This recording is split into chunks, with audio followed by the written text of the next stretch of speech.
They fined me $200 for temporary clutter, when all I did was unload my daughter's bike and one cardboard box onto the driveway 9 days after moving in. And the notice said, "Final warning" in red, like I had committed a felony.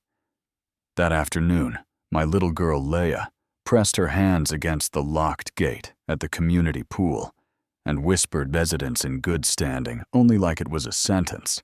That was the hour I stopped being polite and started building a case. My name is Daniel Rusk, a civil engineer from Durham, North Carolina, the kind of guy who keeps socket sets in labeled drawers and promises he actually plans to keep. And after my wife passed, I swore to Leia I would find a place where the sidewalks gleam after rain and the air feels safe. Copper Ridge looked perfect on paper. Good schools, tidy lawns, brochures that said community, like a lullaby. And on the morning after we moved in, I met the lullaby's conductor, the HOA president, a woman named Cheryl Danner, who wore heavy pearls like a badge and spoke in that soft corporate tone that means nothing, but still tells you no. "Improper lawn edging," she said on the first letter, though my grass had not even sprouted yet. And when I called to ask how that makes sense, she said, "Prior owner lapses transfer, and we like consistency, Mr. Rusk," which is not how property law works. But she had already pivoted to uniform mailboxes, approved paint palettes, sight lines, and harmony. By the end of week 2, I had 5 citations, like a stack of parking tickets from a city I did not visit. A porch bulb in the box counted as holiday. Lighting a fern from my neighbor labeled unauthorized decor. Trash bin visible from street exterior zodification without notice, because I swapped a rusted address number and my pickup in my own driveway. Listed as a sightline obstruction. And you know what I mean? The amount is not what breaks you. It is the message. The smile she gave me in that laminate office beside the pool. That calm I will win smile that says sit down and pay. Leia called me from home one morning whispering, "Dad, men are measuring our mailbox." And that night, I walked into the HOA office that smelled like toner and lemon cleaner and watched Cheryl stack binders like props while she told me order preserves value. Yeah, that happened. And I left with printed phone photos as evidence of my crimes and a heat in my chest that did not flame. It tightened. Mr. Calhoun from 3 houses over told me they did the same to the Mitchell's fence height. Then they sued, and when he said most folks just pay to keep the peace, I heard the rhythm of how this works. Tap for silence, then push. I put the bylaws on my kitchen table at 10 p.m., made coffee, and read. Like I read specs, line by line. Not angry, just exact. And there it was, a clause that said, any enforcement change needs a 2/3 vote of recorded owners, not just signatures from board members signing for each other in the same ink. I started a flowchart of violations here, authority there, arrows between. And the next morning before work, I went to the county recorder to pull every filing tied to Copper Ridge amenity, leases meeting minutes amendments, and the thing that changed everything was a single line on the amenities lease renewal that read pending review, dated long ago with no follow-up. I printed it and wrote timer in red on a binder and told myself facts do not shout, they corner. The board escalated fast because that is how power keeps rhythm. A certified letter with intent to lien and a total that included collections fees like I was dodging credit card bills of 5:59 a.m. Knock where Cheryl stood at my door with those pearls and a clipboard and said $500 for temporary clutter while pointing at a single box on my driveway like it was a crime scene. and Leia watched from the stairs, while I hit record and said, "For accuracy, please state your name and code section." And her smile twitched. The little cuts kept coming. My trash pickup mysteriously suspended. Though the city handles trash, my mailbox jammed with wet flyers stamped "Delinquent Resident" in Comic Sans, like mockery footprints through the flower bed after a courtesy inspection.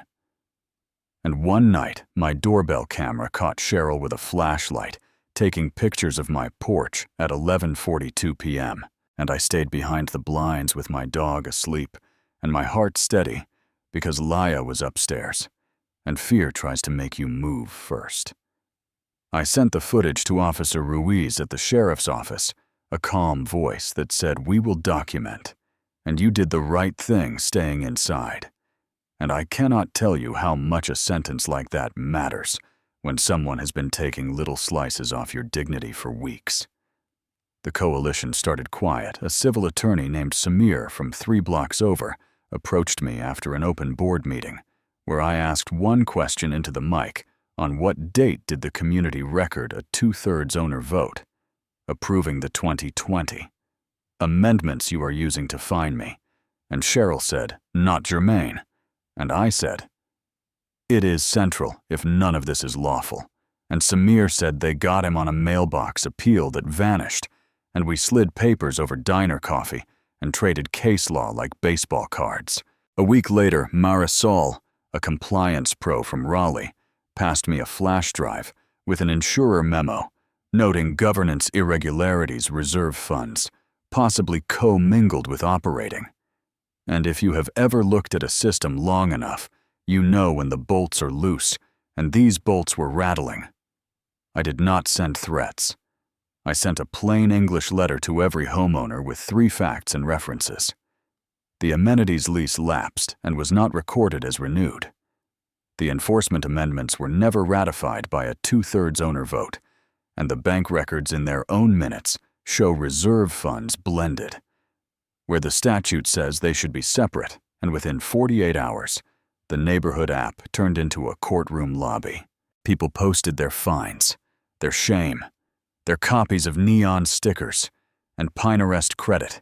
Union froze the HOA account, pending verification, because money is the only language bullies hear when they go hard of hearing. And the property manager emailed me a cease dissemination, and I replied, "Truth is an absolute defense. See you at the annual meeting." The annual meeting is where they usually sell harmony with sheet cake and a projector. But this time the clubhouse was packed. Phones out, neighbors standing along the back wall. Fluorescent lights buzzing like a nervous jaw. And I carried in 4 binders with tabs labeled like I was prepping trial exhibits. Citations. Meetings. Leases. Money. I waited for open comment because I wanted the record clean. Then I set the binder with the county seal on the table and said, "You have been assessing fines and restricting amenities under an authority tied to an amenities lease that expired and was not renewed on record." And I rotated the page so the room could see the stamp. Cheryl tried to stall with, "We will hold questions." And I flipped to the amendments and said, "These were never approved by a 2/3 owner vote and only bear 4 board signatures, repeated across years." And then I flipped to the financial minutes and said, "Here are payments to Danner Landscaping, totaling $18,600 in 1 quarter, issued out of an account where reserves and operating funds appear co-mingled, Danner as in the president's household." And the room made a sound like pressure escaping a valve. Officer Ruiz, who had already seen the filing, spoke without drama. "The county documents are authentic. Maintain order." And that one calm sentence pulled the stage out from under Cheryl's feet. The treasurer Harvey stood up with his face the color of paper and said, "He's right." The renewal never went through, and hands shot up for a motion to suspend enforcement and remove the sitting president pending audit and new elections. and as they counted, people stood to be seen to have their hands visible in the light. And when the tally passed the threshold, Cheryl whispered, "You cannot do this," like she was speaking to a version of reality that used to obey her. And I said, "We just did not." Gloating, just tired. The gavel tapped from a neighbor the bylaws allowed to chair. When the president is challenged, and it was not a big dramatic slam, it sounded like a door clicking shut in a quiet house. That is the cut point I promised myself end on. Consequence not on dancing in the street. No victory lap, because the truth is what comes next is messy audits and bank freezes and late-night emails to compliance offices and neighbors who were silent, telling stories you wish you could unhear. Some want to reform into a community trust with rotating committees and sunlight on every ledger. Some want to dissolve the HOA entirely and let doors be teal and law handle the rest. And I am not here to preach. I am here to say, order without fear is possible.